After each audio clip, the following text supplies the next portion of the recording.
AI זה חשוב, אבל שמעתם פעם על HI?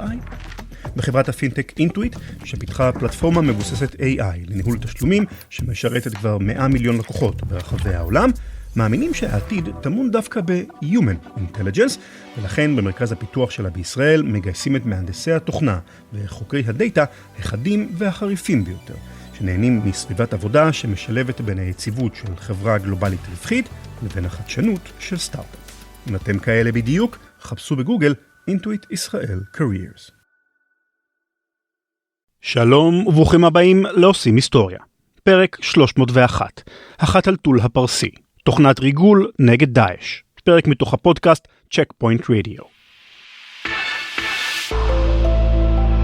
רשת עושים היסטוריה. רשת עושים היסטוריה. רשת עושים היסטוריה.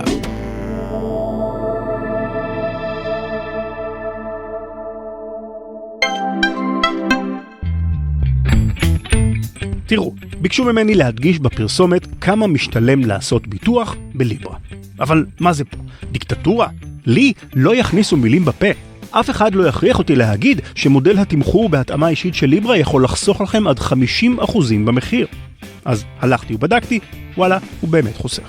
אז בגלל שאני לא אוהב אחוזים וסיסמאות, אני רוצה לומר, מרצוני החופשי, שמי שלא נוסע הרבה, או שיש לו ילדים מתחת לגיל 14, או שלא היו לו תביעות בשנים האחרונות, וזה רק על קצה המזלג, מקבל בליברה מחיר סופר אטרקטיבי, אז זה מה שאני אומר, וזהו זה. אז אם אתם לא רוצים להיות פריירים, אתם יכולים לחייג כוכבית 5969, כוכבית 5969, ואם לא בא לכם לחייג, לחצו על הבאנר של ליברה באתר הבית של רשת עושים היסטוריה. ככה אני מאמין שכל אחד צריך להיות בן אדם עצמאי.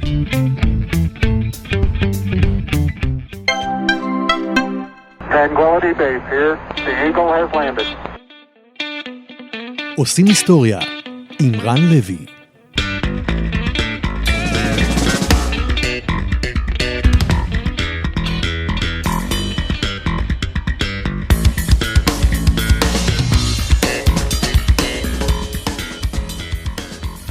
שלום.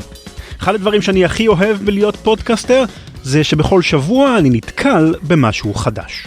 כל פרק של כל פודקאסט שאני עושה לוקח אותי לעולמות חדשים שלא הכרתי ומפגיש אותי עם אנשים מרתקים שכנראה לא הייתי פוגש אם לא הייתי עושה את מה שאני עושה. זה נכון למשל לפרק על הנמלים שעלה לא מזמן ולפרקים על דיפ פייקס שעלו לפניו. זה נכון לנושא של הפרק הבא של עושים היסטוריה שאני עובד עליו עכשיו, וכרגיל אני לא יכול לספר לכם עליו, למרות שממש ממש בא לי, וזה נכון גם לנושא הפרק שאתם מאזינים לו עכשיו. צ'ק-פוינט היא חברת אבטחת מידע ישראלית, ותיקה ומוערכת מאוד בעולם. היא הייתה זו שהמציאה את ה-firewall בשנות ה-90, טכנולוגיה שהפכה מאז לכלי סטנדרטי בעולם אבטחת המידע. גיל שוויד, מנכ"ל החברה ואחד משלושת מייסדיה, זכה בפרס ישראל ב-2018 בתחום ההייטק. אתם בטח יכולים לנחש כמה התרגשתי כשפנתה אלינו צ'ק-פוינט לפני מספר חודשים וביקשה שנפיק עבורה פודקאסט באנגלית על אבטחת מידע. כתבתי בעבר ספר על ההיסטוריה של התוכנות הזדוניות, ולא בכל יום אני מקבל הזדמנות לעבוד עם חוקרים, מפתחים ומנתחי מודיעין מהשורה הראשונה בעולם. בפודקאסט שאנחנו יוצרים עבור צ'ק-פוינט, צ'ק-פוינט רדיו או CP רדיו בקיצור, אנחנו מביאים בכל פרק אנליסט ממעבדת המחקר של צ'ק-פוינט, לספר לנו על תוכנה זדונית חדשה ומעניינת שגילה, ולחשוף בפנינו חלק מהעולם האפל והמסתורי שרובנו לא נחשפים אליו בדרך כלל. עולמם של ההאקרים וכותבי הווירוסים והנוזקות שפועלים בשירות עצמם, או כפי שקורה לא מעט, בשירות צבאות וסוכנויות ביון של מדינות שונות. הפרק שתשמעו מיד הוא בדיוק מסוג הסיפורים שאני לא חושב שהייתי שומע עליהם אלמלא הפודקאסט שאנחנו עושים עם צ'ק-פוינט. הוא עוסק בתוכנה זדונית בשם דומסטיק קיטן, חתלתול פרסי בתרגום חופשי, שמכוונת נגד הטרוריסטים של דעאש. מי עומד מאחורי החתלתול הפרסי? יכול להיות שהתשובה תפתיע אתכם. בפרק אני מארח את אסיל כיאל, מי שחשפה את התוכנה הזדונית, ובמלוא הכנות, אחת הנשים המרשימות ביותר שיצא לי לארח באולפן של עושים היסטוריה. יש לי תחושה שעוד נשמע עליה בעתיד. אם אהבתם את הפרק, אתם מוזמנים להאזין לכל שאר הפרקים של CP Radio, שזמינים באתר הבית של מעבדת המחקר של צ'ק פוינט, בכתובת research.checkpoint.com, וכמובן גם באפליקציית עושים היסטוריה לאנדרואיד, ובכל אפליקציות הפודקאסטים בכל הפלטפורמות. ואם, אחרי ששמעתם את הפרק הזה, מתחשק לכם שניצור גם לכם פודקאסט לארגון או לחברה שלכם, אל תהססו לפנות אליי, run@ranlevy.com. האזנה נעימה.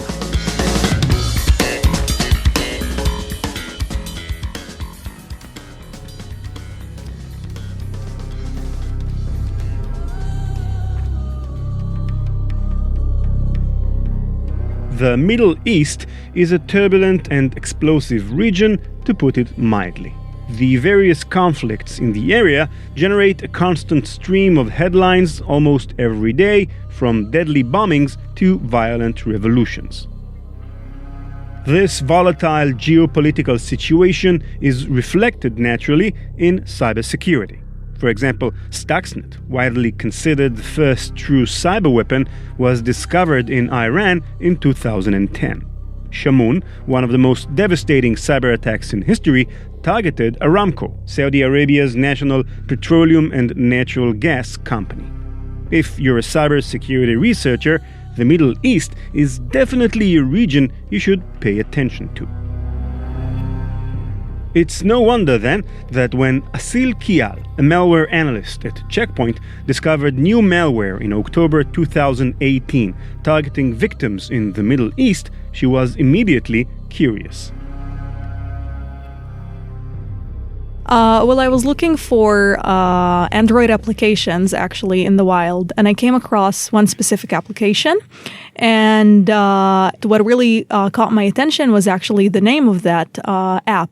The app was called actually the State of the Islamic Caliphate. And to me that stood out because I wanted to know what this application offered its users, who was downloading it, why it was used, and so on. If the name the State of the Islamic Caliphate, also known as ISIS, sends shivers down your spine, I can't blame you. The bearded jihadists are notorious for the brutal executions of their captives, which they often videoed in gruesome detail and proudly spread via social media. In recent years, ISIS has been under heavy attack and has lost most, if not all, of the territories it had occupied over the last 10 years. But its top leadership has survived, and many of its members are still actively carrying terrorist attacks against those they perceive to be the enemies of Islam. Usually, ISIS operatives are on the attacking side. This time, however, it seems they were the victims of a cyber attack. I was interested to see what the app did, so I ran it next. And when I did, I noticed that it appeared to be changing the user's background into ISIS-related images and just changing the wallpapers, offering certain options. But then when I decided to take a deeper look into it and look at the source code of the app, I noticed that it had a malicious component and it was actually able to steal a lot of information from the victim's device. It can actually steal almost everything on the device, I want to say, starting from contacts, messages, call history, you name it, honestly. Any file on the system, it can record with the phone's camera. It can take photos, it can record videos, and even audio. Malware-laced applications are nothing new, of course. Developing such an application is not too difficult, and if your coding skills are not up to par, there are plenty of open-source code snippets to be found on the web. The malware uncovered by Asil wasn't particularly advanced, but it did the job all right. Yeah, so I started looking at it, and the code looked unique to me. Like, it didn't look like someone downloaded it from an open source somewhere. It looked like someone developed it for this purpose, the malicious component, that is. It was also very interesting to me because who would target those people? Who would target ISIS supporters? Who would go after that? I started asking myself a couple of questions, and I dug deeper into the code, and looking at unique artifacts within the app, I was also able to track other related applications to this campaign and kind of see a wider activity. All in all, Asil found a total of 82 malicious applications. Most of them were clones of other legitimate applications with a malicious module added to the original code. Most were written in Arabic, Persian, and Kurdish. Asil dug deeper, and the information she found in the code led her to the command and control servers used by the malware writers to store the information stolen from the devices they'd compromised. When we started looking into more and more samples of the apps, we, of course, started discovering more command and control. So we had one server at first, and then afterwards we had, I think, about 10 or so. And when we decided to just go into or browse into those servers using the simple browser that we had, to our surprise, they all had open directory indexing. So we were able to see all of the files that the attackers left on the servers, and the files included stolen logs and commands that were sent to the apps for them to steal information. And that was something crazy, actually. We don't usually, as researchers, we usually look into the source of the app and the source code of the app, and we can tell what it's capable of, but we can't really know how much it stole or how much the attacker got their hands on. In this case, it was a crazy insight to me, at least. What kind of information did you see? We actually saw a lot of the information that they stole from the victims. We saw text messages that the victims exchanged, call history logs, contacts, you name it. And there were hundreds of thousands of these stolen from all the victims. We were also, again, they would upload images and videos and audio that they recorded from the victims. Going over the data she found on the command and control servers, it became apparent who were the victims targeted by the attack. So, how many of these victims do you think were Iranian citizens? I would say about 30 to 40% of them, which is a lot. This would not be the first time Iran was a target of a cyber espionage campaign. Stuxnet, which I mentioned earlier, was the first major attack directed at Iran, and certainly not the last. Both the United States and Israel, Iran's adversaries, are major cyber powers and have collaborated in the past in cyber campaigns against the Islamic Republic.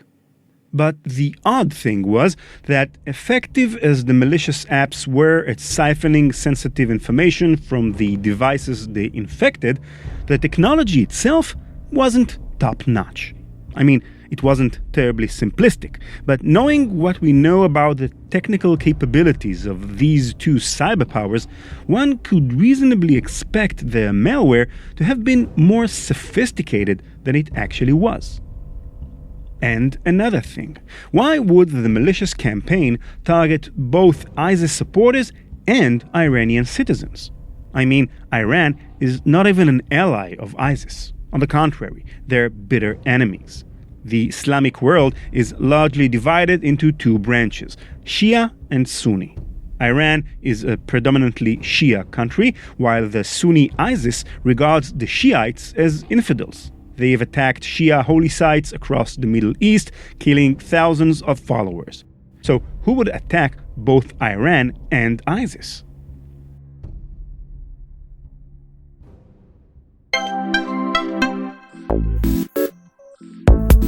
הפרק בחסות אוברוולף, סטארט-אפ ישראלי מבטיח וחנות תוספים למשחקי מחשב, המגייס מפתחים במגוון תחומים. משחקי מחשב מודרניים, אתם יודעים, זה לא משחק ילדים. באוברוולף עובדים עם הטכנולוגיות המתקדמות ביותר, מנוד ועד ריאקט, ופיתוח הפלטפורמה של אוברוולף דורש הבנה ברמת לואו-לבל, ואפילו עבודה מול הקוד של המשחקים עצמם.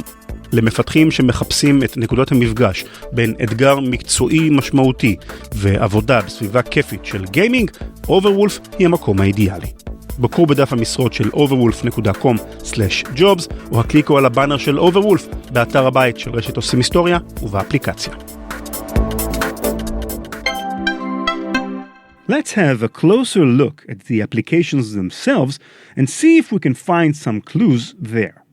Some of these apps are pretty generic, with names like Google Service Updater and Super VPN. Others are aimed at users who are from the Kurdish minority in Iran, such as a fake version of the ANF Kurdistan news agency or an app named Romantic Kurdish. Most of the apps, however, are clearly aimed at devoted Muslims. For example, apps named Benefits of Virtue and Verses from the Quran. Many of these apps have a code name in the code, Daesh, which is the Arabic and Persian name for ISIS, followed by a numeral. It's interesting to see how attackers design apps intended to appeal to the particular tastes of the average jihadist. For example, there's your run-of-the-mill Jihad in Islam app, but also an app named Temporary Marriage. What is a temporary marriage, you ask? Well, it's an Iranian practice that allows a Muslim couple to form a matrimonial contract that lasts as little as several minutes. If you're wondering why a couple would wish to marry for a short time and then end the marriage, well, as a married man myself, I can only speculate that although a long-term relationship does have its hardships and rough spots, marriage does have its more, let's say, pleasurable moments. Temporary marriage, it seems, is a clever way for devoted Muslims to enjoy those pleasurable moments minus the rough spots. We also have the wallpaper changing application that Asil first uncovered. What kind of images would an ISIS terrorist be interested in? There were actually some funny images. There was an image of warriors that they could use. There was an image of a cake with ISIS icing on it. There was an ISIS hat or even an ISIS onesie. A cake with an icing ISIS. It's like somebody having a birthday. Exactly, yeah. It's not something I would imagine a terrorist organization would like, but who knows? Exactly. Yeah, they got creative with the content, and I guess they used it as a decoy to kind of try and track supporters of ISIS. But ISIS-themed birthday cakes aside, many of the fake applications actually feel quite normal. Like there's a sexy bikini girl app and the fake Pornhub app, an app dedicated to Hafez, a well-known Persian poet, and even some self-help apps like Key to Success and Tony Robbins Quotes. Robbins, if you're unfamiliar with the name, is a well-known life coach who wrote several successful self-improvement books. All kinds of people are interested in this stuff, no matter their religious views or ethnicity. With all the wars and violence, sometimes it's nice to remember we're all basically human. So no clues there as to the identity of the app's creators. But digging into the malicious code itself, Asil found some clues. They left a lot of remarks in the code. Usually developers do that to kind of track the flow of the code and help themselves in case they run into an error when the app runs so that they can fix it later on. Attackers don't usually do that, but in this case, they left the codes there. They left the remarks there, And the remarks had a lot of typos in English. So the English was very broken, and we knew that whoever is behind this is perhaps not a native English speaker. And then when we started tracking older versions of the app, we found versions back in 2016, and those apps had those debugging remarks in Persian, actually. So that could also tell us something about the possible identity of the author of these apps. Why would a malicious code targeting Iranian citizens have debugging comments written in Persian, the primary language spoken in Iran? There were more clues to be found in the command and control servers. Well, one of the servers actually that we found had it resolved to an Iranian IP address at a certain point in time, and another server address that appeared in one of the applications had whois information that belonged to an Iranian individual. So, in a classic twist, rather than being the victim of this malicious campaign, Iran was actually its perpetrator. Asil, however, hastens to make it clear that for all the clues and suspicions, there is no smoking gun. And that's not really conclusive evidence. All of that could be fake. It doesn't really have to say that the attacker is from Iran, but it did kind of give us a direction of who that might be. And also when we looked, of course, at the distribution of the victims from the server, we were able to tell that the attack mainly focused on the Middle East region. And looking at the geopolitical targeting, perhaps, of the apps, we could also tell that the victims were a target that could be of interest to certain people. Looking closer at the list of languages targeted by the malicious campaign, we can begin to unravel an underlying purpose. As I noted earlier, ISIS is a bitter enemy of Iran. The Iranians see ISIS as a terrorist organization, and hundreds of Iranian volunteers actually left the country in recent years to join the fight against ISIS in Iraq and Syria. ISIS is trying hard to enlist local supporters in Iran. It is obvious, then, that Iran has a clear interest to snuff out any local ISIS supporters inside its borders. The Kurds are the third largest ethnic group in Iran, comprising roughly 10% of the country's population. They mostly inhabit northern Iran, which many of them consider to be part of a greater Kurdistan. Naturally, Iran opposes the Kurds' national ambitions much the same way that Turkey and Syria oppose the ambitions of their own Kurdish minorities. Spying on Kurdish leaders, then, seems like something Iran would be interested in as part of the regime's effort to maintain its stability in the face of growing opposition, both from the inside and outside of the country. I asked Asil how common it is to see governments in the Middle East spying on their own citizens. Very common, actually, especially in an area that is as fragile as the Middle East, where you have a lot of countries that have wars within them, political parties against each other, dissidents within the country itself. A lot of the times, the ruler or the government would kind of go after the citizens, the reporters, the human rights activists, and kind of try to silence anyone who is against the regime, perhaps. And so I would say it is quite common to find that kind of attack. What other campaigns have researchers around the world exposed in recent years in the Middle East area that kind of resemble this campaign? Well, actually, nice research by Citizen Lab shows that a lot of the regimes in the area buy NSO group spyware and then use that against their own citizens to kind of spy against anyone who might be against the regime.